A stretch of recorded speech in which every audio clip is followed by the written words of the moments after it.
All right, we're live now. Cool. So, g'day gentlemen. Hello. Good morning. On our left here we've got JP Harrison. How do you do, sir? Fine, thank you. And John Stark on the right, or Wasp Air, from the Rotary Forum. I'm very fortunate to be able to go flying with one of you gentlemen today. It's pretty unique. I don't think there are too many people that have had that experience around the world. Would I be right in saying that? Not many. Not many. Lately, not too many. Lately we've been providing most of the opportunities. I believe that's correct. I've seen that, yes. And I asked you before how many of these might be flying in America? We think about 6 in the U.S. We don't know about overseas. Right. We've got 6 that we know about. Okay, so probably 10% of what was originally manufactured. Perhaps. Okay, yep. All right, so the gyroplanes are fairly small niche in aviation, and what drew you in particular to them, John, given your background in the legal fraternity? You got the patience for a short story. Yes. I found myself living in Manhattan in New York, and having moved there from the Rocky Mountain West, in the West, I'd always had an interest in helicopters, but never flew any rotorcraft because at the density altitudes where I was living, it had to be a turbine, and it was way too expensive, so I never considered it. When I got to New York, it was a terrible place for gliders, by contrast, with all the water around and the air traffic from Newark and Kennedy and LaGuardia, all those big airports. It was a horrible place for general aviation, but I discovered you could fly helicopters around there without any trouble at all. The controllers would let you do anything you wanted because you were below anything they cared about. You didn't have to worry about the nasty weather because you flew below the clouds. And it was at sea level, so you didn't have density altitude problems, and you could fly at R22 and do all you wanted. So I went to work getting rotorcraft ratings, and I had just taken my commercial helicopter test. And the examiner was writing all the numbers in and filling everything out on the forms for it to give me the rating. And he looked at his designation, and it said rotorcraft only. It didn't say anything else, just rotorcraft. And he said, that's interesting. I guess I could give a test on a gyroplane, although I've never seen one. According to this authorization, I could do tests in it. And I asked everybody around, anybody seen a gyroplane around here? And someone said, well, I think there's one down at Robbinsville. That wasn't too long a trip away in New Jersey. So after, ink still wet on my license, after I shake hands with the examiner, I got in the Robinson and said, I'll fly down and look for one. So I went down to the Robbinsville airport, landed there, and I saw this big hangar that said Pitcairn on it, which didn't mean anything to me at the time. And I was wandering around, and this nice old gentleman in a beautiful truck drove up and said, can I help you? And I said, well, I heard there's a gyroplane here somewhere. He said, oh yeah, come on in. Parks the truck, opens the hangar, and leads me in. And it turns out he's Steve Pitcairn, and that's the PCA-2 Miss Champion that's now at Oshkosh, the very famous restored one. Yep. And he gave me a tour, showed me all around that, took me in the back of the hangar where he had a couple of Pitcairn mail-wing biplanes, and had all these pictures of his father, Harold, landing on the White House lawn with President Hoover and that sort of thing. So it was like going into a museum. And I thought, wow, this is really cool, this is amazing stuff. So the first gyroplane I ever saw, actually, I got to climb up in it, was Miss Champion, and I thought that was pretty neat. And I asked him, where could I get instruction for something like this? And he said, well, let me find, and he pulled out a card, and wrote down Don Farrington, and a number in Kentucky. And so I made arrangements to go to Kentucky, flew 18 days with Don, and got my ratings there. That's how it started. So excellent. I sort of started at the top with Mr. Pitcairn as my first introduction. Straight into the deep end, eh? Yeah. And yourself, JP, how did you find your way into the 18A? I was working on my instructor ratings back in the early 80s, and in one of my wife's engineering books I saw a picture of the ferry Rotterdam. And I thought, this is interesting. And I started researching it, and I determined that it was basically the ultimate development of the autogyros as developed by Sierra back in the early part of the 1900s. And I just was more and more interested in it. And then I was looking at Trader Plane one day, and I happened to see Farrington's ad for gyroplane training, so I called him up, and my first question was, do you have any Pitcairns or Kellis? And he said no. And so then they told me what they had, so I went out there and got my private license. This is back in the mid-80s. Okay. Oh, so you've been involved for a fair time as well? And then quite a while after, I never got a chance to fly, then I met John when I moved out to California. And he and I, in late '94, went to Farrington's place in Paducah, Kentucky, and both got our instructor ratings. By then I already had a McCulloch J2. I brought it back east and flown out here and was cruising around having fun with that. And do you still own that, John, or have you? No, I sold it to Rob Saunders in New Zealand. Now, gentlemen, how do you find this gyroplane and the activity of this particular gyroplane is received by the larger aviation community in this district? Well, it draws a crowd wherever you take it. Yeah. And they're usually smiling, which is a good thing. Yeah. I like to think that people are amused because it's a very confused aircraft. It's got a propeller and a rotor. Sorry, a very confused aircraft. Right, because it has a propeller like an airplane and a rotor like a helicopter. One of the We reasons. usually find we've got to add 10 or 15 minutes to any fuel stop to answer questions when people wander up to look at it. Yep. Yep. Yeah, there's a curiosity factor there for sure. I tell people it's okay to laugh if they want to. Okay. We joke about it a lot. We've got business cards that have a logo on the back that says twice the horsepower for half the speed. Right. And the blue gyro we have sitting here behind us over here is nicknamed the Drag Queen because drag is what it makes best. Okay. When I was talking to JP earlier, I saw the logo on the side, and I was going to ask where the Drag Queen name came from. Yeah, this one we call the Red Menace. Okay. Yeah, one of the questions that I asked about how it's received, the activities received in this area. Across the road here, there's a couple named Stacey and Paul Borman. They've got Mojo Akitas, and my wife breeds Akitas, so she caught up with them last night. And interestingly, when I mentioned you with the machine, this chap said, "Oh, my dad was, so-and-so Borman, and he's got a display at Oshkosh. He flew till he was 91, and I believe he flew a B-57 or something like that." But Paul was actually saying that he knew this machine. He sees it flying all the time, and you're very active with it in the area, so you obviously got a good audience. Well, we don't get noise complaints, which is nice. Yeah. Well, I think we get an audience because it's so unusual. Right. Yep. And JP, you mentioned you fly other aircraft as well. Yes, I have these two gyros, two 18As and a twin Comanche. Right. He's an ATP. Oh, okay. That's mechanic, is it? No, air transport pilot rating. Oh, right. So he's, what do you got, 5,000 hours or something? Something ridiculous like that. So. Right. And do you fly fixed wing at all? Yeah, John? I'm licensed for all kinds of stuff. I've got single engine land and single engine sea and gyroplane and helicopter and glider and balloon, and I'm a CFI in gliders and in gyros and helicopters and a CFII in helicopters. Okay. Some of the major challenges, gentlemen, that you face in keeping these aircraft in the air, this particular aircraft and the one that you're rebuilding there?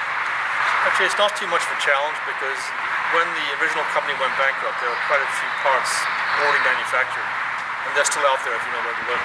But in any case, most of the aircraft are just standard aircraft components anyway, so it's not that hard to maintain. Okay. It's a Lycoming engine, it's a Hartzell prop, it's Cleveland wheels and brakes. I mean, all sorts of things are like you'd find on a normal general aviation airplane in the U.S. for most of the stuff you care about. Right. There are a few unique bits here and there, but they're pretty robust and you don't need to replace them. And also, most of the parts on this thing are really over-engineered, and they just don't wear out. There are no life limits on them. The only life limit you're worried about really is the engine, which is normal, the prop, which is normal, and there's a thrust bearing and a rotor head, which is easily replaceable.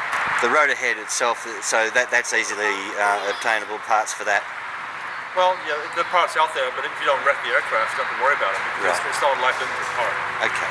Yep. There's a rebuild cycle on the transmission of, what is it, 500 hours? It's actually 1,000 hours. 1,000 hours, but we think that's 1,000 hours of transmission engagement. You only use a minute per flight to spin it up before you take off. Yes. So that's an awful lot of flight hours in order to do that for the transmission, and then it's a matter of just taking it apart. The gears are 1950s standard sort of, nothing special about them. You can get parts anywhere for that.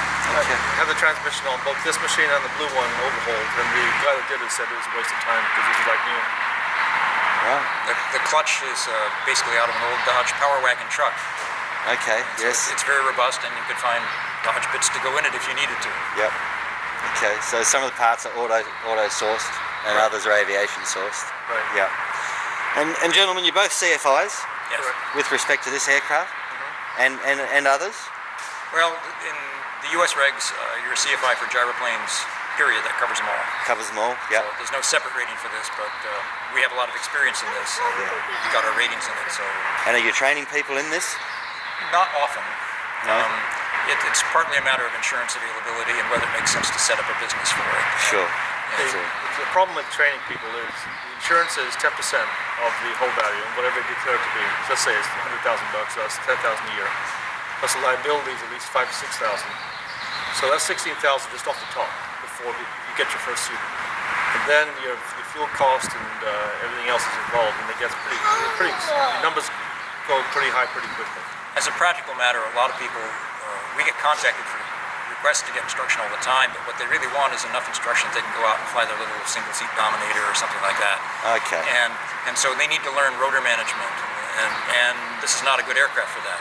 There is no rotor management on this. You sit still at the end of the runway, spin up to 150% of flight RPM, and you disconnect the clutch and pop off the ground and fly away. There's no crow hops, no balancing on the mains. It's impossible in this.